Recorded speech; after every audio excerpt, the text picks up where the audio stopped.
specific use of those dollars. All of those dollars are not really dedicated for, let's say, economic relief. The dollars have specific use that's allocated to the funding. If our CFO was here today, she could really say to you specifically how those dollars have to be allocated. But when you start to look at the economic recovery, in particular around small business and housing support, we have some dedicated funding there. Before we get into the nitty-gritty, could you just speak to the need right now in the city of Dallas based on what you're hearing from the people who live here? Well, let me say this first. This is unprecedented territory, uncharted territory.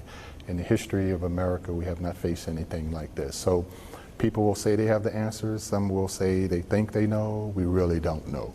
But what we do know is that the impact on individuals, whether they are renters, mortgage holders, small business owners, are taking a big hit.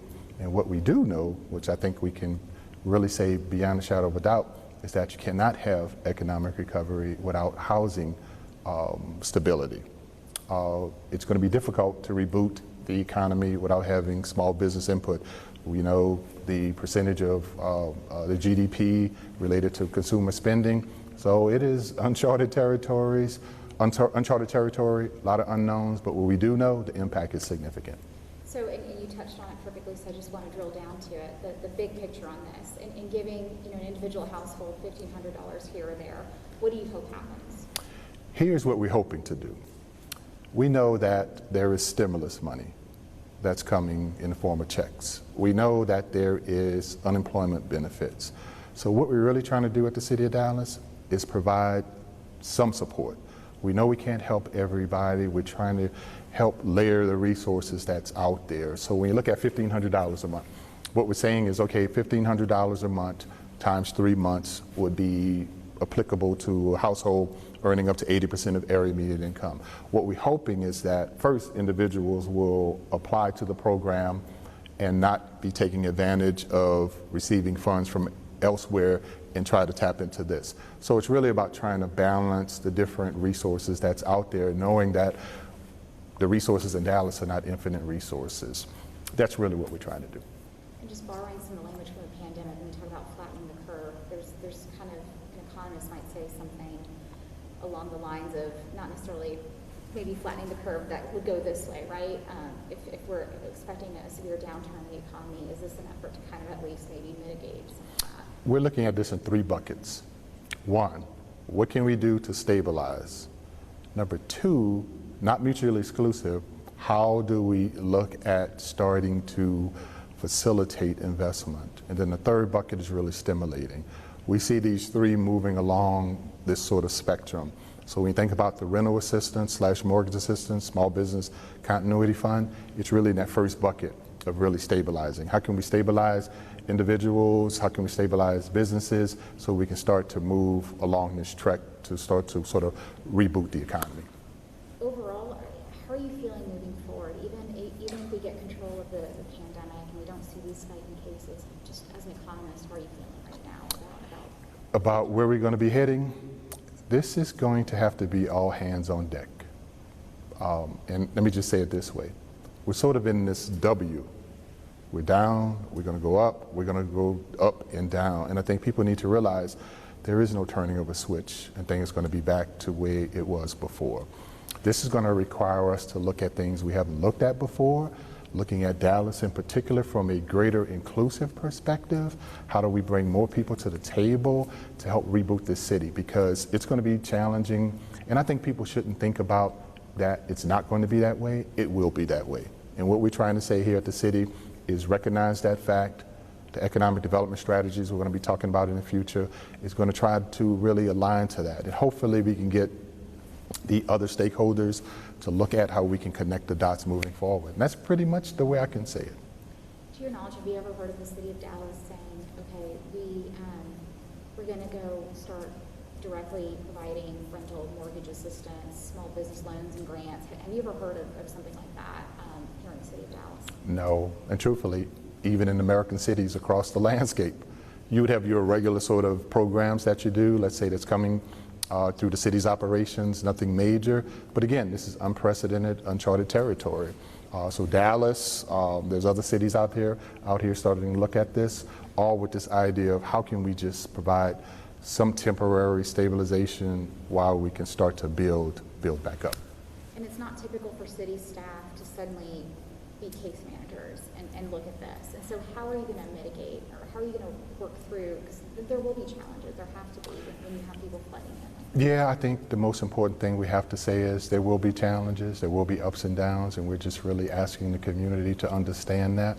In particular, in the context that we're trying to do the best that we can, but we're not the sole source to address this problem. So when we look at case management of the programs, we have expertise internally, but we also will be able to hopefully reach out externally to get some additional support. I think it's also important for people to know this has been like in a 3-week period from the city manager's office to all out support from the city council, all out support from staff to pull this together. And this is not the norm. And I think it's going to signal how Dallas is really trying to look at responding to this. And 13.7 million sounds like a lot of money, but educated opinion, how long do you think that funding will be around or available to people? In full transparency, right, it's not a lot of money. So we do believe that the mortgage rental assistance program, we believe it's going to go really fast. We believe the same thing is going to happen with the Small Business Development Fund. But what we also would like to say is that encouraging HUD in particular on this next round of funding to start to release funding sooner than later, so we can look at ways to start to replenish what we're doing to try to keep this movement going.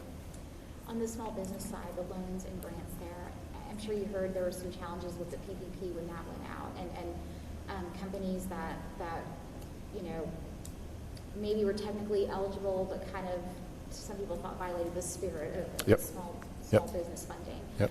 It looked like Dallas had some you know profit margins and some specific things that they were looking at. But could you speak to the city of Dallas ensuring that we're not going to have a huge hotel group applying for funding here? Yeah, and our response to that is a lottery system.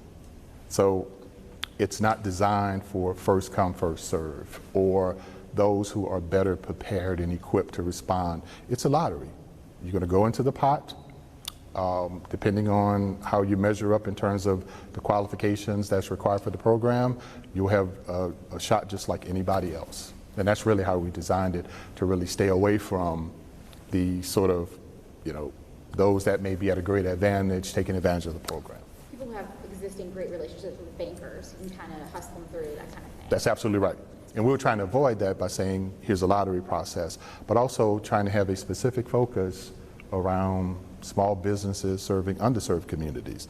Because again, the research is showing that those businesses that are really operating sort of at the level that's not connected to the banks necessarily, that are serving untapped, underserved communities, are the ones that are really being left out. So we're really trying to reach that population as well. And once again, you just touched on that, so I'll just make sure we got it for all the stations.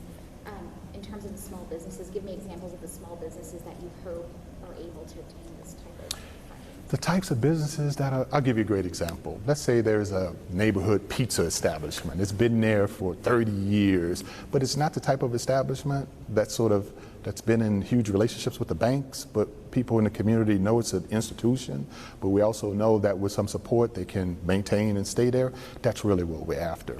So that's probably the best way I can describe it. Just your regular mom and pop, regular small businesses that's trying to make it a go every day. That's really what we're after. And back on the rental mortgage assistance side, how do you ensure that that's not somehow abused, and that the people who are reaching out and providing documentation are legitimate? Yes. How are you going to ensure that within a 4-week time period? Yes, we have a process as they're going through the system that will basically check along the way. One of the main questions will be, have you received support from somewhere else? If you have and you're funded, you're basically okay, you're basically out. So we have a series of measures along the way that will check the boxes as they're going through the system. What if people just lie? Well, that too will be verified. So a good example would be, number one, income. Up to the 80% of area median income, check that box off. Number two, proof that your situation is a direct correlation to COVID. That could be where you have a note, a letter, or something that's coming from your employer saying, Mr. Johnson was laid off because the COVID virus impacted our business. Okay, you need to have that. So we'll have checks along the way to be able to verify. Can I have more questions too? At the end of the day, what's the thing, 10 o'clock news tonight, a few hours before this portal opens, what's the thing that you really want people to understand about this process from the City of Dallas side? I want people to understand that we recognize this challenge, but we also want people to know our resources are not infinite. We also want them to know that we're doing everything we can to be able to make this process a smooth process. But we know the demand will be high. We know people are going to come 9 o'clock Monday morning, go to the system and try to get in. So we just want them to realize and understand that we recognize that, and we're just trying to do our best we can in this uncharted territory. And I'm getting text messages. I'm making sure it's not someone asking me a certain question to ask. Okay, yeah, we're good.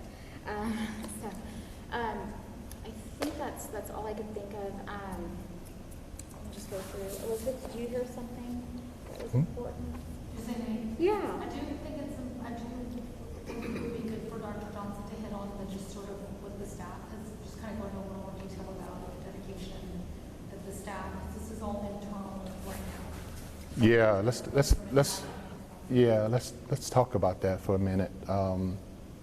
We have over 90 staff working on this, and it's just not one department. It is departments across the board. What some would say is, in particular on the collaboration side, is pretty enormous, because remember the period of time, this is only like 3 weeks into this thing. So over 90 staff members, which, if you took into consideration from the top, from the city council approving, to staff in housing, economic development, homelessness, city attorney's office, communications, public works, library system, everybody has come to rally around this. And I think that's important for people to know this is not a silo situation. This is everyone coming together. And the one thing that everybody knows is that the demand is going to be significant. We recognize it, and we're just hoping that this turns out okay. I did think of one other question. I know that the CARES Act funding has come through, and there's been talk maybe there could be some other things that come through. Maybe don't count on it. But Yep. within the CARES Act, or the money that you've identified, do you anticipate opening up more funding for a rental mortgage assistance from this particular pot in the future? What we're hoping is the next round, so my comment about encouraging HUD is about hopefully the next round of funding. Because if the next round comes in and there's funding available, we want to continue to do what we're doing. And that's up to Congress. It's up to Congress. So, but we want people to know that while the funds may run out, we're not closing the door on hopefully looking at other resources going forward. I think that's all you can think of. It's good? Try to keep it short and sweet so everybody Nope, this is good. is paying attention and can log the whole thing. Yep. Sounds good. Doctor, just take that microphone. Oh, yeah, yep. Appreciate it, guys. Thank you, Dr. Johnson. Really appreciate it. Good luck Yep. tomorrow. Yep. It's going to be, Where did you come from to go to this? Twin Cities, Minneapolis area. Kidding. Oh, wow.